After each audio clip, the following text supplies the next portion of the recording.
আল্লাহ তাআলা সাইয়েদনা সালেহ আলাইহিস সালামকে সামুদ জাতির জন্য নবী হিসেবে প্রেরণ করলেন।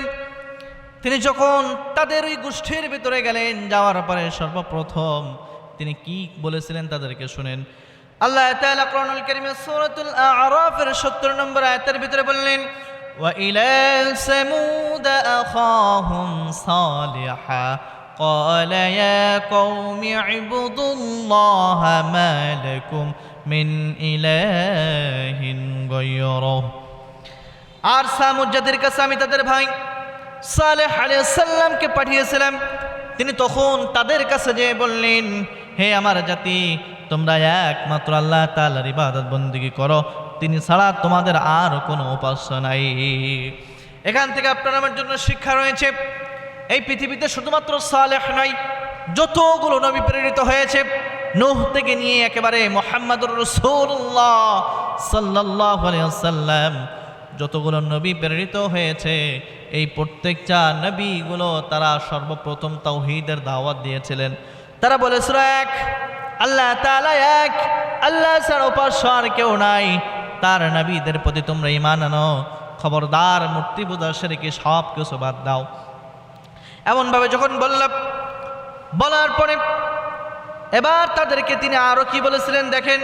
তিনি তখন বলেছিলেন, ওয়া আনশাআকুম মিনাল আরদি ওয়াস্তাগফিরাকুম ফিহা ফাস্তাগফিরুহু সুম্মা তুবু ইলাইহি ইন্না রাব্বি করিবুম মুজিব। তখন সাইয়েদনা সালেহ আলাইহিস সালাম তার জাতিকে বলেছিল, দেখো আল্লাহ তাআলা তোমাদেরকে এই পৃথিবীর জমিনের ভিতরে সৃষ্টি করেছেন, এতে তোমরা বসবাস করতেছো, অতএব তোমরা তার কাছে ক্ষমা প্রার্থনা করো এবং তার দিকে ফিরে আসো, নিশ্চয় আমার রব অতি নিকটবর্তী এবং তোমাদের দোয়াগুলো কবুল করে নেবেন। তারা যখন মূর্তি পূজা শিরকের ভিতরে নিমজ্জিত হয়ে গেল, তাদেরকে এমনভাবে সতর্ক করল আর বলল, দেখো এই পৃথিবীতে তো তোমরা বসবাস করো, আর এই বসবাসের জন্য আল্লাহ তাআলা তোমাদেরকে সৃষ্টি করেছে, কিন্তু খবরদার তোমরা এই নাফরমান কাজের দিকে যেও না, এই ভুল পথের দিকে তোমরা যেও না। এমনভাবে যখন তাদেরকে বলার পরে তার এই জাতি তাদেরকে কি বলেছিল শোনেন। তার এই জাতি তাদেরকে বলেছিল যে তোমরা তো, আমি তো দেখেছি তুমি তো আমাদের ভিতরে একজন মানুষ, তুমি তো আমাদের ভিতরেই বড় হয়েছ, তাহলে তুমি কেমনে আমাদের ভিতর থেকে বড় হয়ে আবার নবী তুমি দাবি করো। এই সমস্ত মানুষের চিন্তা ভাবনা ছিল এমন যে নবী যারা হবে তারা হয়তো সাধারণ মানুষের মতো হবে না, নবী যারা হবে তারা হয়তো অসাধারণ কেউ হবে, ফেরেশতা হবে, এরকম কথা তারা চিন্তা করত। তারা মনে করত যে এ তো সাধারণ আমাদের মতনই মানুষ, সে তো বাজার করে, সে তো ভাত খায়, সে আবার আমাদের মতো কথা বলে, আমাদের মতো চলাফেরা করে, সে আবার বিবাহ করে, আবার বাচ্চা পয়দা করে, তাহলে তো এ কখনো নবী হতে পারে না। তাদের চিন্তা ভাবনাটাই হলো এমন। কিন্তু আল্লাহ তাআলা কোরআনুল কারীমের ভিতরে বললেন, শোনো বান্দারা, এই পৃথিবীর জমিনের ভিতরে বসবাস করে হলো মানুষ, আর মানুষের জন্য আমি তো মানুষ নবী হিসাবে প্রেরণ করব। নবী তো আমি মানুষই প্রেরণ করব, কারণ মানুষের দুঃখ কষ্টগুলো বুঝবেই হলো মানুষ। এই যে সাংসারিক জীবনের কথা, এটা তো বুঝবে মানুষ, কারণ ফেরেশতারা তো ছেলে নন, মেয়েও নন, তাহলে তারা সাংসারিক বিয়ে বিষয়গুলো তারা কেমনে বুঝবে। দুনিয়ায় যেহেতু বসবাস করে মানুষ, মানুষের সমস্যাগুলো বুঝবে হলো মানুষ, এই জন্য মানুষের ভিতর থেকে আমি নবী হিসেবে প্রেরণ করেছি। একথা যখন বলার পরে তখন তারা মানতে চায় না। এবং সালেহ আলাইহিস সালাম তাদেরকে আরো বলেছিল, দেখো আমি যে তোমাদেরকে দাওয়াত দিচ্ছি, এই দাওয়াতের কোনো বিনিময় আমি তোমার কাছে চাই না, এই দাওয়াতের বিনিময় তোমাকে আমার দিতে হবে না, এই দাওয়াতের বিনিময় আমি তোমাকে কখনো গ্রহণ করব না। আমার যে দাওয়াত দিচ্ছি, এই দাওয়াতের বিনিময় আল্লাহ তাআলা কাল কিয়ামতের ময়দানে আমাকে দিয়ে দিবেন। তোমাদের কাছ থেকে আমি দাওয়াতের কোনো প্রতিদান চাই না, তারপরেও তোমরা খারাপ কাজ বাদ দিয়ে তোমরা আল্লাহ তাআলার পক্ষে ফিরে আসো। এমন যখন দাওয়াত দিল কেউ মানতে চাই না। একটা পর্যায়ে তারা বলল, দেখো তুমি যদি আল্লাহর পক্ষ থেকে সত্যি নবী হয়ে থাকো। একটা পর্যায়ে এই সামুদ জাতি হযরতে সালেহ আলাইহিস সালামকে বলতে লাগলেন যে দেখো তুমি যদি সত্যিকারের নবী হয়ে থাকো, আল্লাহর পক্ষ থেকে যদি তুমি দাবি করে থাকো যে নবুয়ত প্রাপ্ত হয়েছো, তাহলে তুমি নিদর্শন নিয়ে আসো। অর্থাৎ মুআজিজা নিয়ে এসো। তুমি যদি মুআজিজা দেখাতে পারো তাহলে আমরা বুঝতে পারবো, আমরা মেনে নেব তুমি হলো আসল নবী।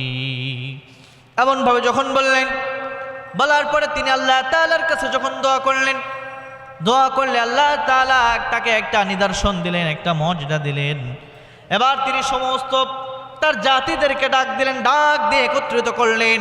একত্রিত করার পরে এবার বললেন, দেখো ওই যে দূরে কাতিব নামক একটা পাহাড় দেখা যায়, এই পাহাড় থেকে এখন একটা উটনি বের হবে।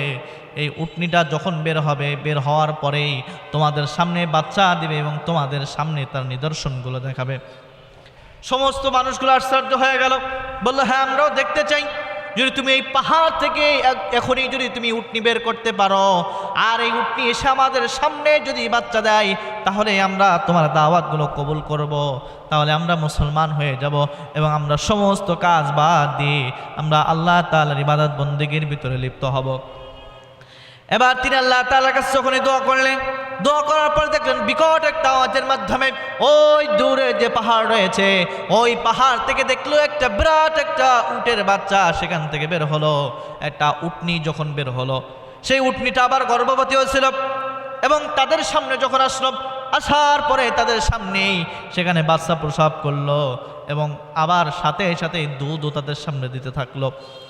এত পরিমাণ দুধ দিতে লাগলো, মানুষগুলো তাদের জরুরত প্রয়োজনের জন্য, জরুরত পূরণের জন্য আর পানির বদলে তারা তাদের এই উটনির দুধগুলো নিয়ে তাদের জরুরতগুলো পূরণতে লাগলো। মানুষগুলো এই উটনির দুধ নিয়ে তারা নিজেরাও খায়, তাদের আর ইনকাম করা লাগে না। এত পরিমাণ বরকত দিল এই উটনির দুধ।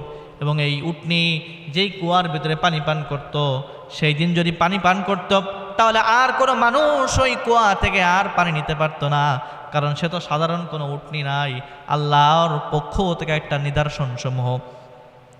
মানুষগুলো আর পারে না, এজন্য তিনি সমস্ত মানুষকে ডাক দিয়ে বললেন, দেখো যেহেতু আমার উটনি এই কুয়া থেকে পানি পান করলে সেই দিন আর কেউ নিতে পারে না, সুতরাং একদিন আমার এই উটনি পানি পান করবে আর একদিন সমস্ত মানুষ তোমরা এই কুয়ার পানি নেবা। কিন্তু খবরদার, তোমাদেরকে আমি আগেই সাবধান করছি, আমার যে উটনি রয়েছে এই উটনির তোমরা কোনো ক্ষতি করতে যাবে না। যদি তোমরা উটনির ক্ষতি করতে চাও তাহলে তোমরা কিন্তু প্রত্যেকে ধ্বংস হয়ে যাবা, তোমাদের উপরে কিন্তু গজব নাজিল হয়ে যাবে। এমনভাবে যখন তাদেরকে সাবধান করল, কিন্তু এই জাতি এত বর্বর ছিল, এই জাতি এত হিংস্র ছিল, তার কোনো কথাই তারা শুনল না। তারা বেশ কিছুদিন, একদিন উটনিকে পান করতে দিল পানি, আর একদিন তারা পানি নিতে লাগলো।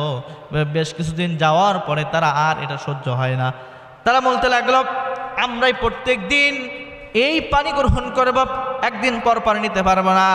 আর যদি প্রত্যেক দিন আমাদের পানি এখান থেকে নিতে হয় তাহলে এই উটনিকে তো মেরে ফেলতে হবে, এই উটনিকে তো আর বাঁচিয়ে রাখা যাবে না। কিন্তু আগেই কিন্তু সালেহ আলাইহিস সালাম বলেছিল, খবরদার এই উটনিকে তোমরা কোনো ক্ষতি করবে না, যদি তোমরা উটনিকে ক্ষতি করো তাহলে কিন্তু তোমাদের উপরে গজব নাজিল হয়ে যাবে, খবরদার উটনিকে তোমরা কোনো ক্ষতি করো না। কিন্তু তারা এবার পরিকল্পনা করলো কিভাবে উটনিকে ক্ষতি করা যায়।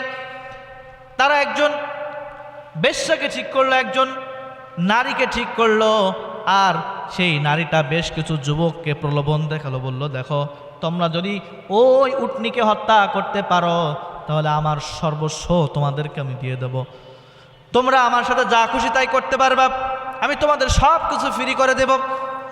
এই নারীর লোভে পড়ে তখন এই যুবকগুলো রাতে রাধারে এই উটনিকে তারা হত্যা করে ফেলল। সকালবেলায় উঠে যখন সালেহ আলাইহিস সালাম দেখলো তার উটনি নাই, এটা দেখার পরে তিনি এবার বললে, আমি তোমাদেরকে বহুতবার নিষেধ করেছি যে তোমরা আমার এই উটনিকে হত্যা করবা না, উটনিকে কোনো ক্ষতি করবা না, তাহলে তোমরা কিন্তু বিপদগামী হবা। কিন্তু তোমরা আমার কোনো কথা যেহেতু শুনলে না, আজকে আমি বলতেছি অচিরেই 3 দিনের ভিতরে, আজ থেকে 3 দিনের ভিতরে তোমরা ধ্বংস হয়ে যাবা।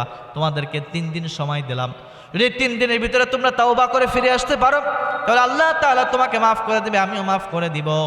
আর যদি তোমরা ফিরে না আসো 3 দিন পরে তোমরা এই পৃথিবীতে আর কেউ বাঁচতে পারবা না। তারা এবার বলল, তাহলে দেখি কেমন তোমার আল্লাহ আমাদের উপরে গজব নাজিল করে। নিয়ে আসো, যদি তোমাদের সামর্থ্য থাকে তাহলে গজব নিয়ে আসো এবং তোমার আল্লাহকে বলো, দেখি গজব কেমনে দেয়। এবার বলল, দেখো আগামী 3 দিন, প্রথম দিন যখন গজব আসবে তোমাদের সমস্ত যে চেহারাগুলো রয়েছে, মুখমণ্ডল যা রয়েছে সব কিছু ফ্যাকাশে হয়ে যাবে। দ্বিতীয় দিন তোমাদের চেহারা লালচে বর্ণ ধারণ করবে। তৃতীয় দিন তোমাদের চেহারাগুলো, মুখমণ্ডল সব কিছু কালো হয়ে যাবে। তোমরা এমনভাবে যখন আযাব আসবে তখন এরকম অবস্থা হয়ে যাবে তোমাদের। তারা বলল, তাই দেখি কেমন আযাব আসে।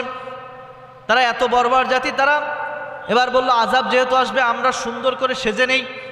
আতর পারফিউম মেখে নিল। তারা এবার পরের দিন সকালবেলায় উঠে তারা দেখতে পেল যে তাদের মুখগুলো কেমন জানি ফ্যাকাশে হয়ে গেছে। প্রত্যেকের ফ্যাকাশে হওয়ার পরেও এই জাতিগুলো তখন বলতে লাগলো, হারে যেহেতু আমাদের চেহারার প্রত্যেকের রং চেঞ্জ হয়ে গিয়েছে, চেহারার রূপ পরিবর্তন হয়ে গেছে, তো আরও বেশি ভালো হলো। অনেক দিন এক চেহারা নিয়ে থেকেছি, আজকে একটু ভিন্ন চেহারা হলো আমাদের। তারপরেও তাদের শিক্ষা হয় না। এরপরে দ্বিতীয় দিন তাদের সমস্ত চেহারাগুলো কেমন লালচে লালচে হয়ে গেল। এটা দেখার পরে তারা বলতেছে, বাহ, আরও বেশ মজা লাগতেছে, প্রত্যেক দিন এক এক রকম নতুন নতুন চেহারা পাচ্ছি আমরা, তারপরেও এই জাতির কোনো পরিবর্তন হয় না। এবং তৃতীয় দিন যখন তাদের মুখমণ্ডলগুলো কালো হয়ে গেল, একেবারে বিচ্ছিরি যখন দেখা শুরু করে দিল, তারা একটু ভয় পেয়ে গেল।